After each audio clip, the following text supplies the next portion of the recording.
What's going on, everybody, and welcome back to Comic Breakdown. If you guys are new to the channel, do me a favor and hit that sub button, hit that notification bell, make sure you're not missing any of the awesome content that we have coming out. And with this video, we are jumping into Devil's Reign Superior 4 issue number 3. This will be the final issue in our Devil's Reign tie-in. And what we have gotten from these 3 issues is Dr. Octavius taking over the Baxter building, having access to an interdimensional teleporter. He uses this teleporter to go around to all of the different planets to find all of the different variants of himself out there and take their power, enlisting the help of a Hulk, Wolverine, and Ghost Rider variant of himself, thinking that they might be able to take everything over. That is, until they meet the Supreme Octopus. Now, if you haven't been keeping up with this line, go ahead, check out the link in my description as well as the top of this video. It's gonna get you completely caught up on everything that is going on with Daredevil, Devil's Reign, and Superior 4. Be sure to buy the comics, support the industry, and with that being said, let's dive into this breakdown. Alright gang, so as we dive into this last issue, we are picking up with a drop of blood being dropped into the dirt. And usually this would mean absolutely nothing. It would mean that you bled on the ground and it's over with. The only exception, Dr. Octavius, he used this drop of blood like a seed. And what we see created from it is the inferior Octavius, with this inferior being making its way throughout the multiverse. It is searching for something. It is searching for some kind of help, trying to find the consciousness of Dr. Octavius. And that is what brings it to the Supreme Sectorium. It found its way here because this is where Dr. Octavius is. After the Supreme Octopus had ripped off his arms, he imprisoned him, with this inferior being coming and rescuing him, breaking him free of his shackles. Dr. Octavius doesn't know what to think about this thing, recognizing that it looks a lot like Man-Thing, but at the same time, it listens and hears and reacts to the name Otto Octavius. This is where Doc Ock finally realizes that this is in fact him. This is the variant of Otto Octavius. And under normal circumstances, Dr. Octavius, he would honestly never mess with something that is so inferior to his own. But right now, he needs to strike a bargain. He needs to find a way to take down Supreme Octopus. And that takes us to the study of the Supreme. With the other 3 variants in his office, he is explaining to them that he needs them for what comes next. Shredding himself of his armor, trying to show that he is not a threat to them, that he has no intention of hurting them. In fact, he actually wants their help. And that is because all of their meddling has led to their lives all being entangled. And so if one of them are killed, it could possibly change all of them. Doing a proper introduction, he introduces himself as Otto Warren Von Strange. And he is the last remaining variant from a long and tireless war. And since that war has ended, he has maintained balance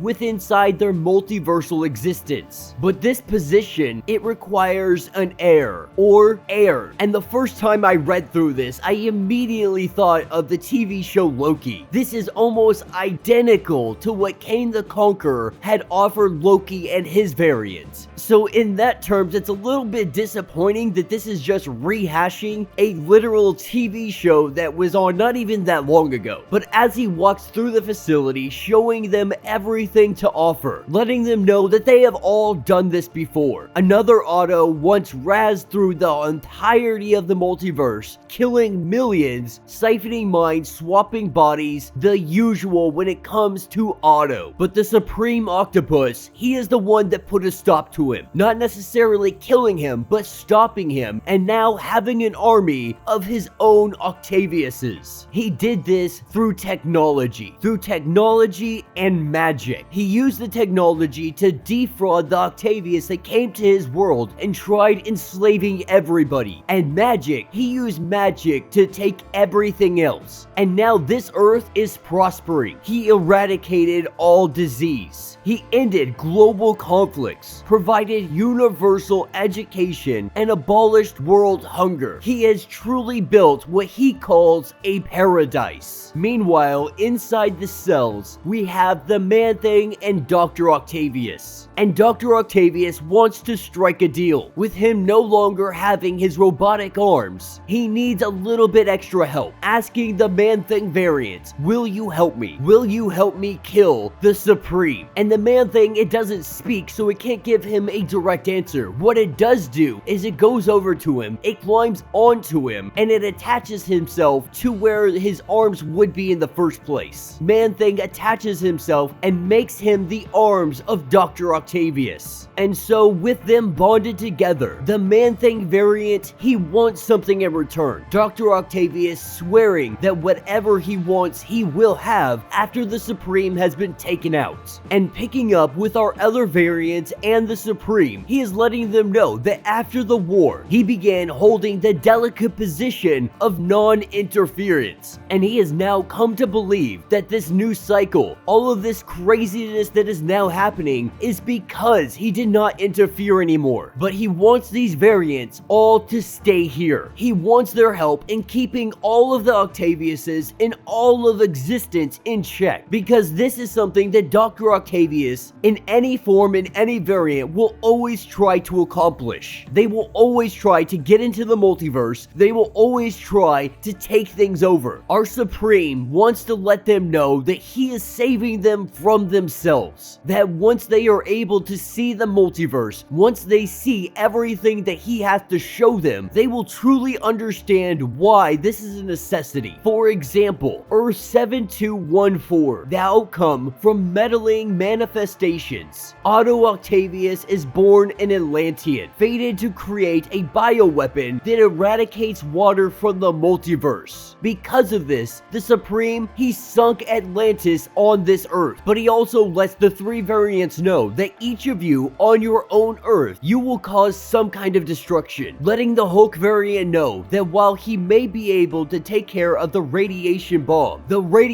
bomb he will create to get his humanity back, but in doing so, he will kill millions. He lets Ghost Rider know that while you sit here and say you are vengeance, you call yourself the superior Ghost Rider, you still fail to enact vengeance on a societal scale. The world is literally falling apart, and you do nothing to stop it. And then when it comes to Wolverine, he will just simply kill everybody, using the Crimson Bands. He lets all of the variants know that what you guys have done, what you will do, it is too much and you need to be reset. He wants all of the variants to turn to their original form. And what seemed like a job offer has quickly turned into a full-on lobotomy of all three variants. With them wrapped up in the Crimson Bands, it looked like it might be too late for them until we have the arrival of Otto Octavius and his Man-Thing arm. Recognizing that Otto was able to escape, the Supreme lets him know that if you will simply stop all of this meddling, I will remake you into the superior Spider-Man, letting him know that it was him whispering in his ear, luring him to erase his greatest accomplishment. It was Supreme who taught him how to summon Mephisto, and so the Spider Sense, the suit, the glory, he lets him know that he can give it all back to him. But Otto has not come here to strike a bargain. He has come here with one thing in mind, and that is to take out the Supreme. And Otto isn't looking for magic. He's not looking for sorcery. Mixing his blood with the soil of the gutted gulch in Earth 5069. That is exactly how this Man-Thing variant was created. This was his multiversal contingency plan. With the Supreme recognizing that this is going to be a fight, we see his armor come flying in. Floating behind him, he tells his armor to compress around him. With his pseudo armor now on, this is where the real fight begins. With Supreme having Octavius completely wrapped up, we see the Hulk and the other variants, they are able to break out of the bands. And in doing so, they catch the Supreme off guard. Ghost Rider using Hellfire to weaken the armor of Supreme. We see the Hulk punch him, trying to smash through the armor and weaken it even more. Wolverine makes his attack, and Dr. Octavius, he goes in for the killing blow, with one of Man-Thing's arms piercing the skull of Supreme Octopus. Though he appears to still be alive, he is completely taken out of the fight. And I really think they're going on the idea that Supreme Octopus, his hubris was so big, his ego was so large, that he didn't see it coming. Using Man-Thing, which isn't technology or anything of that nature, which Supreme Octopus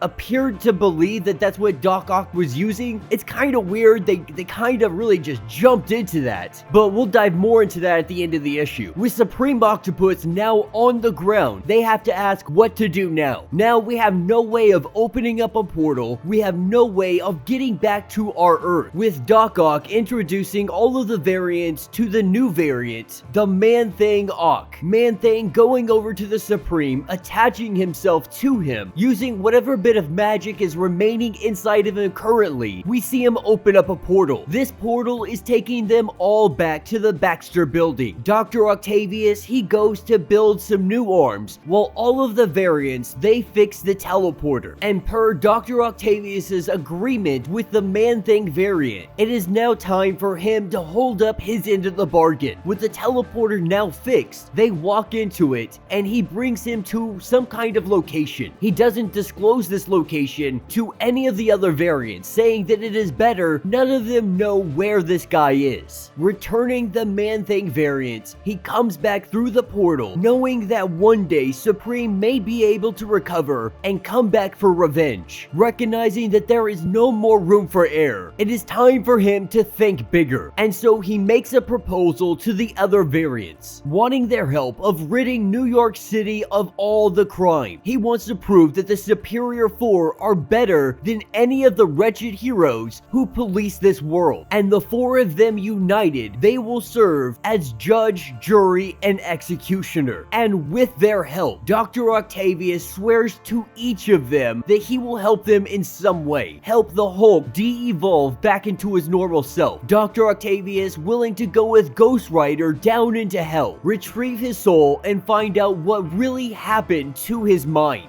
And Wolverine, this planet, this Earth, 616 has Krakoa. Him being a mutant, he will be able to go in there. And within a matter of weeks, they will wield untold international influence. So while the Superior Four, they head out to the streets and they get to work, we are taken to Fresh Frawn City. This is Earth 2902. We have the Man-Thing variant, but it's turned into something else. It is turned into something new. That something new is Spider-Man. And as this Man-Thing Spider-Man begins to think to itself, thinking that maybe it was wrong to provoke the multiverse, that maybe it wasn't ready to be out here. Not sure if this radically changed its destiny or not. It knows that it is not superior enough to cease the loop, and at least for the time being, it will only be making calculated risks. With the people seeing that Spider-Man has some kind of new look, that is where this story will end. So let me know what you guys think down in the comments. To be honest, I was really expecting more from this finale. You have the potential of Victor Von Doom, Doctor Strange, and Dr. Octavius. 3 variants in one person, and he's taken out by a vine. And I understand what they were going for, you know, his own hubris, his own ego. That is what caused him to eventually get taken out. But the truth is that it just didn't make sense. Like, these guys broke out of the Crimson Bands, but it doesn't necessarily specify how. They just did it. You know, they flexed their muscles and they broke out of it. You know, and it was a really quick way for them to get to the end of this story and take Supreme off the board. And while it looked like he may be dead, Dr. Octavius says that there's a chance he could recover and come back for him. So I like the fact that Supreme is still alive, he's still out there, and there's a good chance that we're gonna get story later on, who knows when. And it was also disappointing for us to essentially get the remake of Loki TV show from Disney Plus. Kane the Conqueror literally did this exact same thing, offered for the Lokis to take his place, to rule and watch over all of time, keep the Dr. Octaviuses and all existences in check, ensure that they do not come to the multiversal stage and try to take everything over. And so the fact that they literally reused that story in this is severely disappointing. With all of the possibilities and all of the avenues that you could have gone, you copied and pasted a TV show. As for the tie-in overall, I really did enjoy it. If I take it as just a fun, kind of dumb event, I think that it can be a lot of fun. Me personally, I was just expecting more out of this. I was expecting for this to really land, and Marvel's had that problem lately with starting out stories absolutely amazing, and then those stories go right down the crapper by the time we get to the last issue. My only real good takeaway is that they hinted that Supreme is not dead, which means there's a good chance that in the future we could get an origin story and maybe like a trials and tribulations of the Supreme Octopus. But yeah, let me know what you guys think down in the comments. If you have not yet, do me a favor, hit that like button, hit that notification bell, make sure you're subscribed to the channel, and if you really enjoy the content that we have coming out, we do have the super like button. You can donate a couple dollars to as much as you would like. It goes to helping the channel out, so on and so forth. If you have a comic that you would like covered, go ahead and do a super like. Let me know which comic that is, and I will absolutely get it covered for you. And so, until the next breakdown.